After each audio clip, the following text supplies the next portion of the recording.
Hi, I'm Judy Vitale, your astrologer with ReadTheStars.com. This is your weekly horoscopes at work forecast for August 7th through August 13th, 2017. Hey, I'm not going to pull any punches here. We've got a little bit of a challenging week. We will begin on Monday with a full moon that happens to be an eclipse of the moon. Now, I'm sure you've heard lots about the one that's coming on August the 21st. And that one is a new moon, and it is also an eclipse. And we'll be actually handling this at Journeys of Life. I'll be giving a presentation, and we'll have a discussion. So if you'd like to sign up to attend that at, I believe it's 7 o'clock on Monday, August 21st, and I'm banking on the fact we're still going to be here.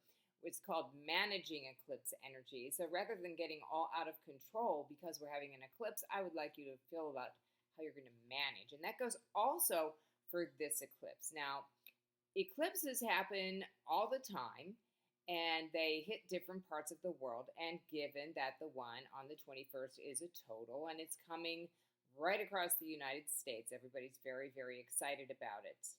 Excited is one way of putting it.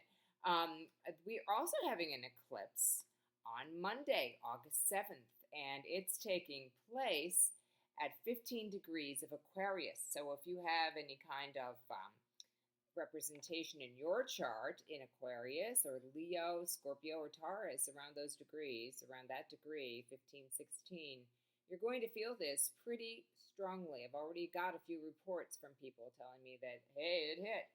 Usually an eclipse means that you are going to experience a change that you have absolutely no control over.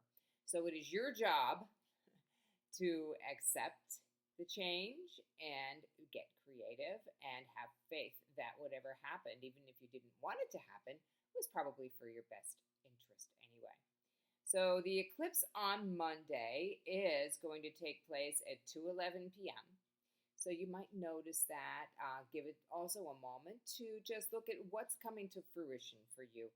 What's coming to flower? Because that's really what the full moon is all about. And then, I'm sorry to say, for those of you who like to have smooth dealings and easy travel, that we will have Mercury going into retrograde next Saturday. And it's going to be going backwards at 11 degrees of Virgo. So if you have anything around that degree in Virgo or Sagittarius or Pisces or Gemini, you're going to feel that very strongly. It will be in retrograde until September 5th, and it'll station to direct at 28 degrees of Leo. So that's an important degree for a lot of people, and we'll talk about that as we get closer to it and see how some of the beginning parts of it unfold. So that's the main news for this week. So I want you to be prepared for these things and to always remember astrology just tells us the weather.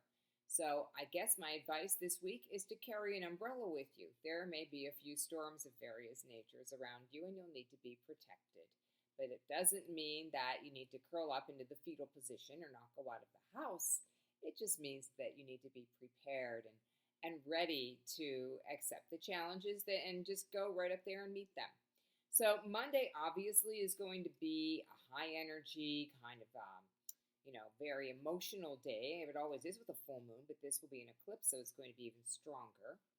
Then on Tuesday, the moon will stay in Aquarius until about 3:07 p.m., and then it'll be void of course between 3:07 and 5:56 p.m. And remember, those void of course periods, you don't want to buy things necessarily if you can avoid it. You don't want to start anything new because whatever you do is going to turn out to be different from the way that you planned. So that's the way that you need to look at the void of course moon. Then we will have the moon in Pisces on Wednesday. This will make people very dreamy and sort of, out of focus.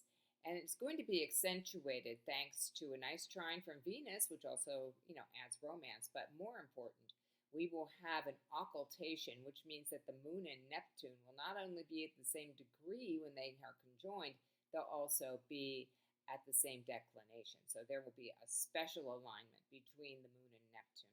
So you can use that to really bank on your creativity, but you should also be cautioned that sometimes when this happens, people get, very deceptive, and you also have a tendency to only see what you want to see rather than what is truly there. So that's Wednesday. Thursday, the moon continues in Pisces. We have a nice connection between Mercury and Venus and the sun and Jupiter. But the moon will be void of course from 9:38 onward all day on Thursday. So pay close attention to what you're doing. You can use that. I would just say continue with something you're already working on Thursday. Try not to start anything too ambitious on Thursday. Friday, the moon will move into Aries at 1:22 a.m. and there won't be any great aspects with the moon on Friday. So again, it's not a great day for starting new business, but this is a good day to just work on the things and to also prepare for Mercury going retrograde on Saturday. So that's really how I would spend most of my week, is just making sure that anything that you want to change with your electronic systems or a car is taken care of during this week, so that Mercury is much less likely to play shenanigans with you when the week, as the retrograde period progresses. So Saturday, we're going to have the moon in Aries, so there's a lot of energy, a lot of aspects with the moon. The moon makes all of its aspects in Aries on Saturday. Then it'll go void of course on Sunday at 4:01 a.m. and stay that way just till 6:40 a.m. when the moon goes into Taurus and things settle down a little bit. And we'll also have the sun trine Saturn, which will help with planning. So be especially careful this week and make sure that you're taking care of all of the things that you need to for the Mercury retrograde period, which is coming up. So, by the way, if I didn't tell you already, it's going to be retrograde until September 5th. So you know that. And of course, a lot of people call me and ask, what about surgery? Usually, if you're having a surgery that is reparative in nature, going back and fixing something, that's okay, very appropriate. Remember, there are things that are appropriate to Mercury retrograde.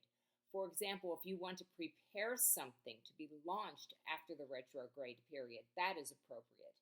But it isn't appropriate to start a business or launch a new program during the retrograde period, because the tendency is that whatever you put out kind of comes back at you. But it is good for writing and anything that you are intentionally reflecting on and reflecting back to yourself. So that's my short talk on that. I will not be at Journeys of Life this week, but I will be there next week, both on Tuesday the 15th and Friday the 18th. And of course, there's the event on the 21st. So I want to make sure that you know about that. If you would like to make a reservation, please call 412-681-8755 to do so. There will also be a new Deep Dives podcast this week, so make sure you check that out. Joss Johnson and I are preparing to put a wonderful podcast together. And we have a special guest this time as well. And there are going to be some very exciting things happening as August unfolds and we get further into the fall. I'm just back from my vacation in Maine, as you can tell from my sea-sprayed hair. And it was wonderful, and I feel relaxed and ready to serve you in whatever way I can, whether it is with transpersonal coaching, clinical hypnotherapy, EMDR, astrology, or even yoga. I'm now officially a yoga teacher. So please get in touch with me. I do all kinds of things: public speaking, corporate events, and even private parties. I love to do all these things. I just love people and sharing with them the things that I have learned and come to love myself. So until then, you can reach me at Judy, Judi, at readthestars.com. Have a great week.